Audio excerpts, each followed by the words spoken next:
Bonjour à tous et bienvenue dans cette deuxième vidéoconférence. Avant tout, je vous remercie beaucoup parce qu'il y en a beaucoup parmi vous, il y en a beaucoup qui ont déjà vu la première vidéo et qui ont eu des réactions très agréables, très encourageantes.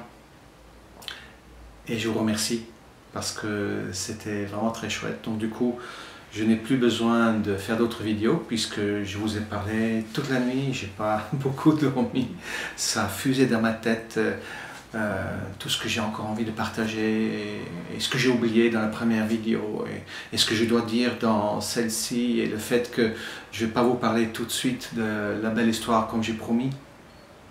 Et d'ailleurs, j'ai enregistré déjà cette vidéo déjà 2 fois ce matin et je le fais encore différemment parce que les 2 premiers étaient flous, donc je rapprochais la caméra. C'est un appareil photo, c'est pas aussi précis qu'une caméra normale. Je l'actionne maintenant à distance, ça c'est déjà cool, même si je peux toucher la caméra presque avec la main. Mais en tout cas, même s'il va être flou, c'est pas grave. Ça sera pour la prochaine fois. Je voulais revenir sur la notion de choix dont j'avais parlé hier. Je me suis rendu compte après m'être écouté, parce que c'est ça aussi qui est fou.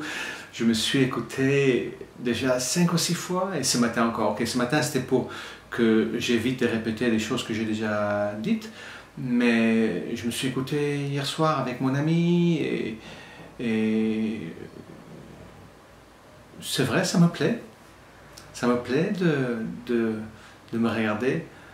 Mais à force de regarder, je me suis rendu compte, en effet, à quel point le choix de la manière dont je vous l'ai décrit a été important dans ma vie. Que c'était en fait tout, et que c'est la chose qu'encore aujourd'hui est une base pour moi.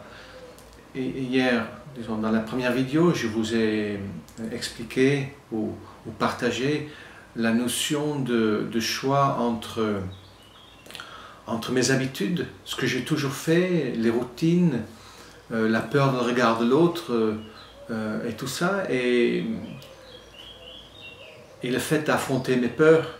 Donc, il ne s'agit pas de sauter d'un immeuble de 3 étages, mais affronter la peur du regard de l'autre, affronter la peur peut-être de manquer de l'argent ou de l'amour, mais d'affronter la peur.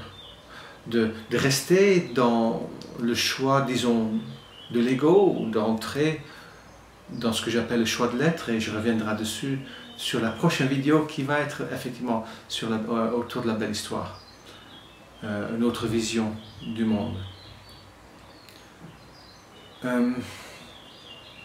Dans le choix se trouve en effet cette différence de l'ego vis-à-vis de l'être, et très souvent quand nous choisissons, c'est que dans la partie ego. Quand je dis est-ce que j'ai envie de mettre mon blouson bleu ou mon blouson noir, il n'y a pas la notion de peur, il y a juste une histoire de préférence, et il n'y a rien de mal. Je ne juge pas la notion de juste choisir une préférence, mais quand il s'agit des choix importants, très souvent la panoplie des choix se trouve dans la notion d'envie. Et quand on parle d'envie ou de logique, je pense qu'il faut faire ça, ou je sens qu'il faut faire ça, dans ce cas-là, pour moi, nous sommes dans le registre de l'ego. Et encore une fois, l'ego n'est pas un concept méchant ou jugeable, c'est juste que ce n'est pas nécessairement un choix qui correspond à votre besoin profond. Quand vous choisissez d'affronter la peur, vous vous approchez de l'amour, vous approchez de l'unité, vous approchez davantage de vous-même, et quelque chose se passe. Et ça, c'est pas que dans ma vie. Aujourd'hui, j'ose l'affirmer comme une vérité, même si ce n'est que la mienne, ça n'engage que moi, tout ce que je dis. Mais quand on choisit par rapport à ça, on choisit par rapport au petit mental, et peut-être par rapport au ressenti. Et moi, je dis que on ne peut pas faire confiance à notre ressenti. Et bien sûr, je vais attirer beaucoup de colère de la part de beaucoup de psychothérapeutes, parce que beaucoup de thérapies sont basées sur le ressenti. Mais depuis quelque temps que je vois des gens qui tournent en rond, parce qu'en fait, ils suivent le ressenti, et ils suivent en fait un ressenti qui est basé sur leurs blessures. Si je vous amène au bord de la rivière, et je dis, viens, des gens, pas tous, hein, mais juste une parmi vous, et je dis, tiens, on saute dans l'eau, bien évidemment, et que vous ne le sentez pas. Vous ne pouvez pas savoir, en tout cas c'est très difficile de savoir si votre ressenti par rapport à je ne veux pas, ou je ne peux pas, ou c'est pas bon pour moi, si ça vient du fait que vous avez une intuition divine parce qu'il y a une pierre juste sous la surface, ou parce que vous avez été poussé dans l'eau à 2 ans, quand vous avez 2 ans, et que vous avez un souvenir d'appréhension. C'est très difficile à discerner entre ces deux, ce ressenti.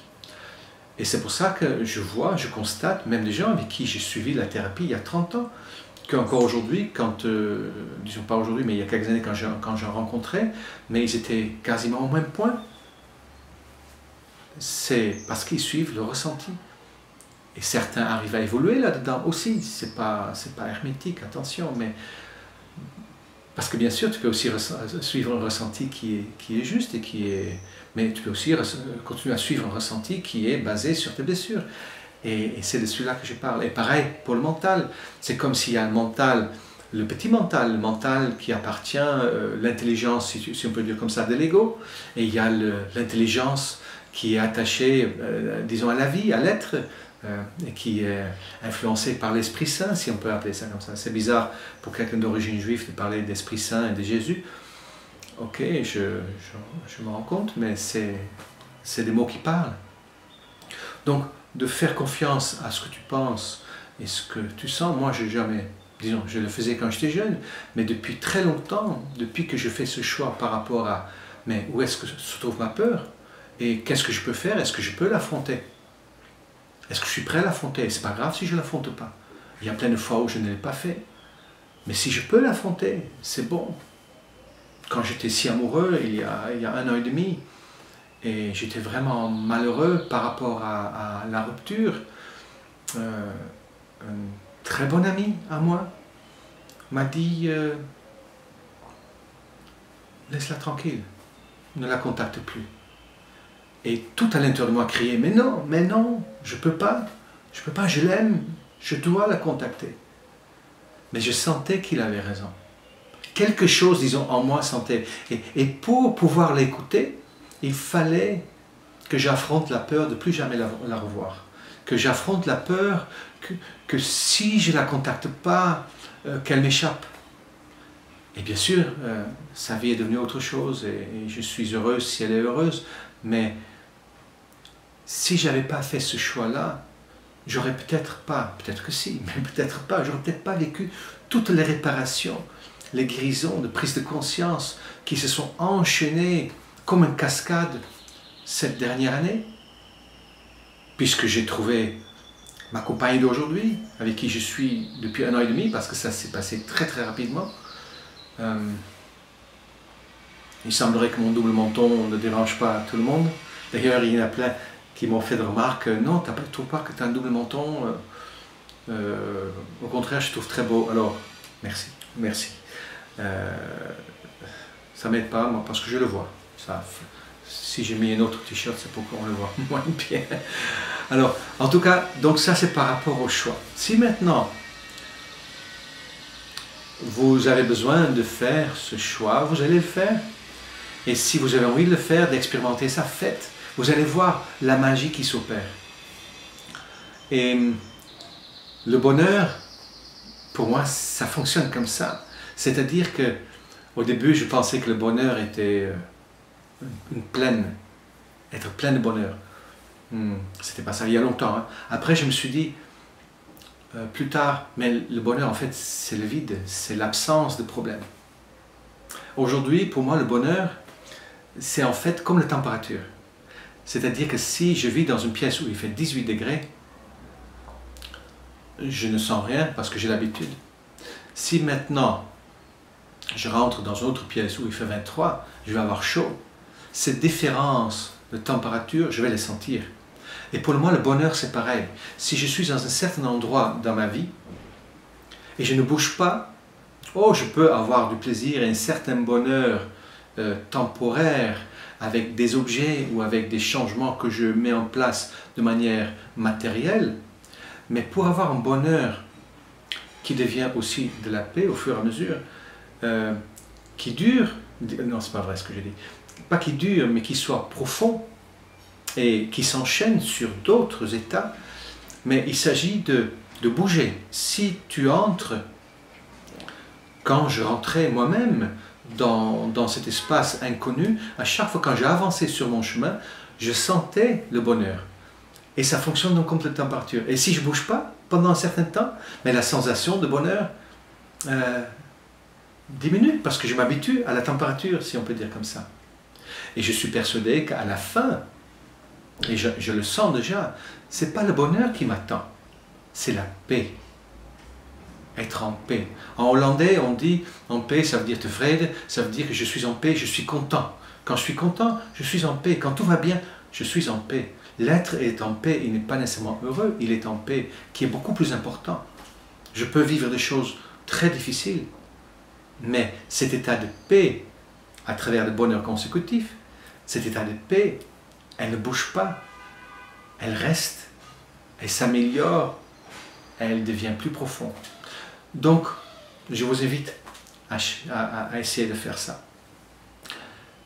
Mais pour avoir ce réflexe de manière permanente ou de faire consciemment ou de manière durable vos choix, je pense qu'il est important de changer votre vision des choses. Pourquoi? Imaginez-vous deux hommes, frères jumeaux. Ceux que j'ai accompagnés connaissent bien cette histoire parce que je le racontais à l'époque, à chaque début d'accompagnement. Deux hommes identiques, deux frères jumeaux, mariés à des sœurs jumelles. Peut-être même qu'ils ont les mêmes parents. Et ils sont vraiment identiques. Avec une petite différence, c'est que l'un croit en Dieu et l'autre ne croit pas en Dieu. Ce n'est pas une histoire de Dieu. C'est juste une histoire de différence, de croyance. C'est-à-dire que l'un croit que Dieu existe et l'autre ne croit pas qu'il existe. Cette croyance, on peut s'imaginer de manière stéréotypée, fait que l'homme qui croit en Dieu, il va être pieux, bon père de famille, sérieux, peut-être ses habits s'y adaptent, peut-être un peu plus de noir et de marron, de couleur stricte. On peut compter sur lui, peut-être il est moins rigolo pour faire la fête. Il va aller à l'église, ou au synagogue, ou à la mosquée une fois par semaine, comme il se doit. Et l'homme qui ne croit pas en Dieu, mais sa vie va ressembler à ça. Il va peut-être faire du tantra, surtout. Peut-être il va faire du tantra ou de la biodanza, ou il va peut-être suivre plus justement son envie, sans nécessairement tenir compte de l'autre, parce qu'il ne se sent pas surveillé, pendant que l'autre, il y a Dieu qui le regarde. Donc il va se sentir peut-être plus libre, et ça va se voir. On ne peut peut-être pas nécessairement compter sur lui, mais faire la fête, oui. Ce n'est que stéréotypé. Ce que je veux seulement dire, c'est que si ces deux hommes se trouvent à un moment donné dans un restaurant, et il y a cette jeune femme ou jeune homme qui passe pour vendre son briquet, souvent c'est des sourds-muets qui gagnent un peu d'argent comme ça, et j'ai pris cet exemple parce que là où je donnais beaucoup de rendez-vous, il y a une jeune femme qui passait, dont j'ai acheté systématiquement, pas un briquet, mais une lampe de poche, une petite lampe torche, et que j'offrais à la personne qui venait. Je trouvais ça très joliment, très, très symbolique, d'offrir à quelqu'un que j'accompagnais un peu de lumière sous forme de lampe de poche. Ça ne coûtait pas bien cher, donc ok, ça entre dans mon budget. Et imagine que ces deux frères sont dans ce restaurant, la fille passe, et celui qui croit en Dieu, mais forcément il va acheter le briquet ou la lampe de poche parce qu'il faut aider son prochain. C'est-à-dire que sa croyance va mettre en route un choix, et l'autre ne va pas acheter parce qu'il ne fume pas, tout simplement. Et cette différence de comportement ne vient pas du fait que Dieu existe, ce n'est pas le contenu de la croyance qui est important, mais tout simplement qu'il y a une croyance. Et le fait que l'un croit en Dieu, ça va faire toute une panoplie de choix différents. Comment il va s'habiller, comment il va parler à sa femme, comment il va élever ses enfants, comment il va se positionner dans la vie. Et pour lui, pour l'autre, c'est pareil. C'est ça qui est important. C'est-à-dire que c'est pas le contenant, le contenu, c'est pas c'est à quoi tu crois qui est important, c'est le fait que tu y crois. Et quelque part, si nous avons quelque part une liberté, en tout cas, bien sûr, je parle de manière générale, mais j'ai découvert, je ne vais pas tout le temps dire j'ai découvert, à la fin ça va vous gaver, je préfère dans ce cas-là généraliser un petit peu, mais ça n'a, en fait, si quelque part j'ai une liberté, et demande ça à Nelson Mandela par exemple, ou à Etty Hillesum qui a écrit un très beau livre pendant la guerre, une vie bouleversée, mais si tu as quelque part une liberté, c'est justement dans ta manière de voir les choses. C'est le seul endroit d'ailleurs où tu as la liberté. Parce que dans la vie, il n'y a pas beaucoup de liberté, mais tu peux penser autrement. C'est le seul endroit où vraiment tu peux penser comme tu veux. Mais par contre, si tu penses autrement, tu vas prendre d'autres choix. Et si tu vas prendre d'autres choix, ta vie va être complètement différente. Et c'est ça qui est très très important. C'est cette notion de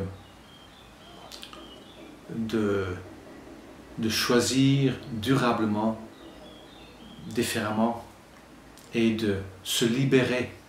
Donc, quand je parle de penser autrement, c'est pas nécessairement évident, parce que vous pensez aujourd'hui, suite à votre éducation, vous avez cru vos parents, vous avez cru vos enseignants, et ils vous ont carrément fait quelque part du chantage. Si vous ne croyez pas comme eux, mais vous allez être moins aimé, ou vous allez doubler une classe, perdre vos amis. L'enjeu de ne pas répondre à l'école comme on vous le dit, c'était très risqué. Nous avons été formatés pour répondre comme tout le monde. C'est plus facile d'ailleurs pour le dirigeant de nous diriger. C'est pas facile d'avoir des têtes dures dans une société. Nous avons été formatés pour fonctionner tous de la même manière, à quelques exceptions près. Et cette liberté de penser est importante. Mais donc pour libérer cette pensée, c'est difficile parce que vous avez cru vos enseignants. Et c'est devenu en fait vos croyances. Parce qu'il ne s'agit pas juste d'une croyance, style Dieu existe ou il n'existe pas, ou les chiens ont une conscience comme un être humain. Non, toutes ces croyances, parce que vous en avez surtout, vous en avez sur Dieu justement, vous avez des croyances sur les hommes, les femmes, la sexualité, ce qui est bien et mal, du cheminement spirituel, sur ce que je viens de vous dire. Vous avez des idées sur les talibans. Et ce qui est fou, c'est que vous n'en avez peut-être jamais vu un taliban. Et vous avez une idée dessus. Nous avons des idées sur tout et tout le monde. Car il ne s'agit pas d'une croyance, il s'agit chez chacun d'entre nous d'un système de croyances. Et le système de croyances, il est tellement grand que quand après tu as besoin de faire un choix, mais en fait, quelque part tu n'as pas le choix. Avec toutes ces croyances plus ou moins limitantes, mais vous allez systématiquement faire le même choix. Vous allez au restaurant, en tout cas je l'ai vu même moi-même, quand j'allais dans le même restaurant, je prenais le même plat, parce que par élimination, il restait le même plat. Et on peut dire, oui, mais c'est parce que ce dont tu as envie. Mais si je pense de croyance, j'aurais envie d'autre chose. Si je me dis, mais les légumes sont bons pour moi, mais dans ce cas-là, je vais peut-être prendre un plat de légumes au lieu de pizza, que j'adore. Donc, le système de croyances qui viennent de nos enseignements et de nos blessures, ça fait une espèce de carcan, vraiment très difficile. Et j'ose dire que c'est dur de dire ça comme ça, mais quand je vois mon père, que j'aime, J'étais très en colère après lui, mais je l'aime, c'est mon père, c'est mon papa. Il a eu beaucoup de maladies. Mais aucune de ces maladies a provoqué le fait qu'il avait eu tort. J'ai eu une grâce d'avoir cette pensée. Et j'ai beaucoup de maladies avant que ça vienne. Mais aussi la même maladie que mon père, bien évidemment. Et j'ai la grâce de comprendre que j'ai eu tort. Et du coup, ce qui s'est passé dans mes choix, qu'au fur et à mesure j'ai compris qu'il fallait changer ma façon de voir les choses. Parce que c'est ça que je pouvais changer dans ma tête. Et quand j'ai eu cet éveil, donc il y a 13 ans, donc j'ai eu 44 ans, quelque chose comme ça. Mais c'est d'un coup, mon système de croyances a changé. Toutes mes croyances ont changé, d'un coup, avec une espèce de connaissance intérieure. Voilà. Et il reste une seule chose à partager, c'est que, oui, changez de croyances. Et je vais vous proposer de changer vos croyances dans la vidéo suivante. Mais pour que vous puissiez m'entendre, je vous invite à redevenir enseignable. Au-delà de ce système de croyances, d'introduire dans votre vocabulaire la notion peut-être, même s'il a l'air bien prétentieux ce Michael, mais peut-être je peux apprendre quelque chose de nouveau. Peut-être il a raison. Peut-être. Si vous dites non, vous fermez une porte. Si vous dites oui, ça peut être naïf. Mais si vous dites peut-être, la porte est entrouverte et par la suite, vous pouvez voir si ça marche ou pas. Restez enseignable. J'ai bien remarqué que dans de différentes périodes de ma vie, j'ai toujours eu tendance de dire maintenant j'ai compris, maintenant je suis arrivé, maintenant je vais te dire la vérité. Bien sûr, c'était ma vérité de l'instant, mais ça n'a pas arrêté en ce moment-là, ça a continué. Et si aujourd'hui je peux me donner une seule qualité, je dirais que je suis enseignable. Un ami m'a dit l'autre jour, tu as sûrement un blind spot. Et je lui ai dit, très fier, je lui ai dit, mais je t'entends, mais toi aussi peut-être tu as un blind spot. Je ne sais pas si elle a entendu, mais en tout cas, elle se reconnaîtra si elle écoute ou regarde cette vidéo. Mais j'ai pris l'information pour moi. Et j'ai trouvé mon blind spot. C'est peut-être pas celle dont elle parlait, mais je suis parti avec l'information de mon blind spot. Et je trouvais mon blind spot et j'ai travaillé dessus. Et ça date d'il y a 4 mois maintenant, et peut-être maintenant je fais le tour. En tout cas, j'ai l'impression d'avoir fait le tour. Mais si je dis que j'ai fini à faire le tour, mais dans ce cas, je ne suis plus enseignable. Mais si je dis, mais il y a peut-être encore autre chose, je reste enseignable. Comme à l'école, que j'attendais que mon professeur me continue à me parler de choses parce que je n'avais pas encore des idées dessus. Le problème, c'est que si j'ai une idée sur quelque chose, souvent ça devient référence et je ne suis plus enseignable. Les choses dont je vais vous parler, vous le connaissez peut-être déjà, ou vous le connaissez un peu différemment. Mais sachez que si vous changez ne reste qu'un petit peu vos croyances, mais votre vie va changer déjà un petit peu. Donc, je vous invite d'introduire le peut-être avant de regarder la vidéo suivante. Alors, je suis bien dans la marge de ce 20-25 minutes de vidéo. Je vous remercie de votre écoute. À celle qui me l'a réclamé, je fais un grand hug virtuel et j'espère de vous voir. Je ne vois rien, je vois que ma caméra, mais façon de parler, j'aimerais beaucoup vous revoir pour ma prochaine vidéo intitulée La belle histoire. Au revoir, belle journée.